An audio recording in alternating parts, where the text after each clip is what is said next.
గిరిజన కుంభమేళగా పరిగణించే మేడారం జాతర ఉత్సవాలు మొదటి రోజుతో వైభవంగా ప్రారంభమవుతాయి.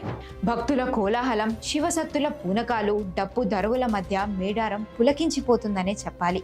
జాతర మొదటి రోజు ప్రధాన ఘట్టం సారలమ్మను మేడారం గద్దెకు తీసుకొని రావటమే.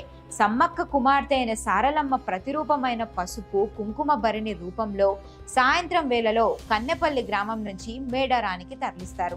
గిరిజన పూజారులైన వడ్డెలు ఉదయాన్నే కన్నెపల్లికి వెళ్తారు. అక్కడ ప్రత్యేక పూజలు నిర్వహించి గ్రామదేవత గుడి నుంచి సారలమ్మను తీసుకొని వస్తారు. కన్నెపల్లి నుంచి మేడారం గద్దె వరకు సుమారుగా 4 కిలోమీటర్ల మేర ఊరేగింపు జరుగుతుంది.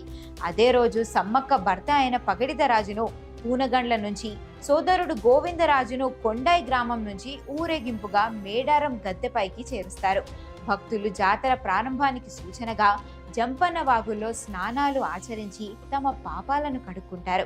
సారలమ్మను తీసుకొని వస్తున్న పూజారులకు భక్తులు దారి పొడుగున ఎదురు వెళ్లి స్వాగతం పలుకుతారు. ఆడపడుచులందరూ నీళ్లతో కాళ్లు కడిగి మొక్కులు తీర్చుకుంటారు. రాత్రి సమయానికి సారలమ్మను మేడారంలోని గద్దెపై ప్రతిష్ఠిస్తారు. దాంతో జాతర అధికారికంగా ప్రారంభమైనట్లు లెక్క.